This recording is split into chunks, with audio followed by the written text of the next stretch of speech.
giving us the opportunity to talk about some of the advocacy initiatives that we have been taking at IAAIF. As Aditya talked about, IAAIF is a new baby. We just are now about a year old. A group of asset managers, participants of the industry. Let me just try and get this. Okay, so it's basically a non-profit organization, a group of asset managers and industry fraternity experts in legal, compliance, technology. The committee has now over 20 odd representatives. The key objective obviously is to have a wholesome perspective on the diversified range of asset management aspects that are impacting the asset management, the AIF industry and the functioning of the industry. One of the whole concept came about in actually 2 conferences ago, where people said that there are lots of issues. How do we then make it as a recommendations? Because individually, each of the AIF members were actually writing to SEBI and other regulators. We felt that there was a need for us to put together, a panel or a committee which can then study all these recommendations and then go about making these recommendations to the regulator. Not just the regulator, we've now taken this opportunity to talk to not SEBI, who actually regulates AIF, but we've also worked with RBI on certain FPI guidelines. Today, the committee actually does a little much more than just these committees and advocacy. We also work on the education part. We have now something with Bloomberg, which is going to start on the knowledge series very soon. We are looking at some initiatives to help our, members in terms of the AIF side. And of course, we're working towards creating best practices in the operating platforms of AIFs today. It all started with the first report of AIPAC, which came up in early 2006, and we made our recommendations on what are the implications of that and what the IAAIF felt around the first recommendations. I just am going to list out some of the things that we recommended. Of course, first we said that there is need for AIF industry to institutionalize, and to institutionalize this, we need institutional investors to come in, and that's where we felt that large institutional investors, especially like EPFO, pension funds, also need to not only have it as one of the avenues in their investable universe, but maybe make it compulsory, a 3% and eventually a 5% kind of an approach towards it, at least with some sectors which are high impact sectors like infrastructure, real estate, which is anyway something that the pension funds and other institutional investors were looking at. Then we also felt that the whole concept of accredited investor and keeping the concept at 1 crore as a cap was a little bit of an issue, because that's more a financial barrier to invest rather than the quality of the investor who wanted to make an investment. So we felt that a concept of an accredited investor needs to be introduced, which meant bringing it down not only from 1 crore to something like a 25 lakhs, but actually looking at the income of the investor rather than the size of the investment that the investor wanted to make. So that's another recommendation that we've made. Hopefully some of these recommendations will be deliberated and taken upon by SEBI. Third one, obviously, we're looking at the tax clarity. This is something which is critical, because while a lot of tax clarity has come in on the Cat 1 and Cat 2, Cat 3 still had a little bit of an issue in terms of both tax benefits and pass-through nature of the Cat 3 product itself, and we felt there is a harmonization required for Cat 1 and 2, not just creative accounting that we do today, but there is a way to make sure that all 3 categories have similar kind of benefits. So we made some advocacy around it in terms of making representation. And of course, we felt that commodity, which is now under the SEBI, which is highly regulated, is something that the Alternative Investment Committee also needs to work with.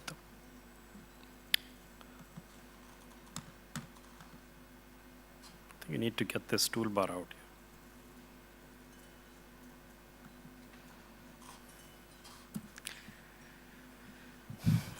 The second set of the advocacy continued with one of the issues with asset managers, especially fund management companies, who are working towards investing, who had AIF licenses to make AIF, there was a lot of restrictions around how we can manage AIF vis-a-vis a pure play AIF asset manager. One of the big restrictions was there was a restriction around the mutual fund regulations being kind of put across on top of what we already do as an AIF. And one of the big rule there is a rule called 2025 rule, where diversification was required. We've done some advocacy around it, and I understand recently out of our interaction with SEBI that this is likely to be relaxed. In some instances, they've already relaxed this rule. We've also talked about increasing the category 3 AIF exposures to hedge funds, private equity fund, REITs, and other investment vehicles today, which is not generally covered under the regulations. Then in 2016 October, we made a certain set of recommendations to RBI, which was more to do with the FPI nature of the sectoral cups that was available in the FPI. And not only did we make those representations, we actually went ahead and met RBI officials and had detailed deliberation around that. In November 2016, we made a recommendation that since AIF industry is now evolving and reasonably big in size, we should, and highly regulated, we should also be allowed the CBLO participation under CCIL. So this will give us a little bit of flexibility in terms of managing overnight money and in the system. The last set of recommendation that we did was in for the Narayan Murthy committee report. It was in recent January 2017. Here, of course, we've really appreciated an exhaustive nature of the work that IPAC has done, where we've actually kind of gone ahead and kind of said all of those recommendations are largely acceptable to us.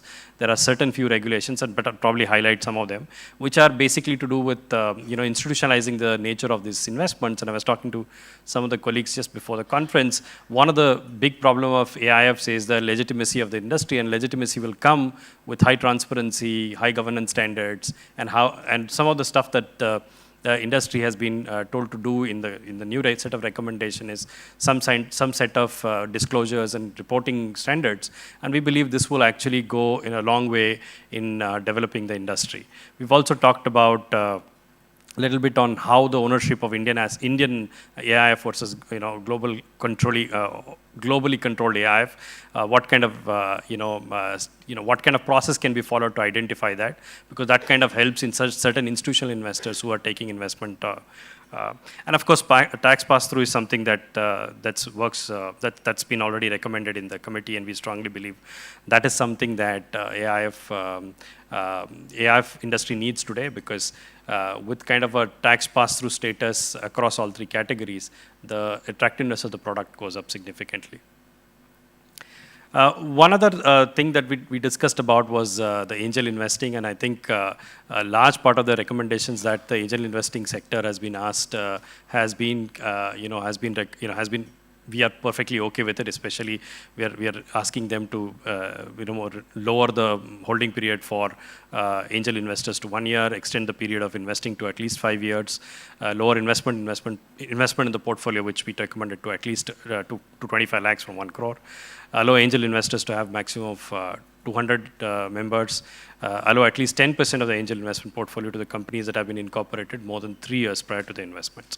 So these are some of the recommendations that we've been doing over the time. In fact, now we have 3 odd recommendations in the span of just 1 year. And we will work towards now not just making recommendations, but the next step that we have is to actually increase participation of other members and participants in the AIF segment. We also feel that there is a recommendation made by APAC about centralized body for reporting, and we believe this is one sector or one community which can then aggregate some of these reporting standards and put across for transparency for investors. One issue is being that performance attribution or performance calculations have not been standardized, and those things would help when there is a standardization of that, and there is some kind of a single body trying to report those performances in a unified way, so that the institutional investors and high net worth investors can actually access this information rather than going to multiple places for information. We also believe that while it's a sophisticated industry, it still needs a lot of education on the product, on the benefits of AIF, what are the features that are available under AIF, and some advocacy we would like to do around the Invest Education Initiative. And Aditya will probably talk during the day about some of the stuff that we worked with Bloomberg on the tie-up that we have there. And the most important thing is, I think, as we develop as an industry, and in a very short span, AIF industry has grown very fast. It's just now regulations are just 2 or 3 years old, and we've already seen umpteen number of players there, very high quality products in the market. What's really now really required is some kind of global standards, and to do the global standards, not only we do introspection internally and set a pace at which we would like to grow and what are the challenges here, but also associate with some global organizations. We've already discussed with a couple of global organizations, and we would like to have some associations around the global organization and see the best practices that are there in the global organizations. This is what I wanted to talk over the day, the work that the AIAAIF committee has been doing. We will be around during the day if you guys have any issues in terms of what you feel are something that we need to represent. We're more than happy to take some of these recommendations to both the regulator and RBI. Thank you very much. Bye.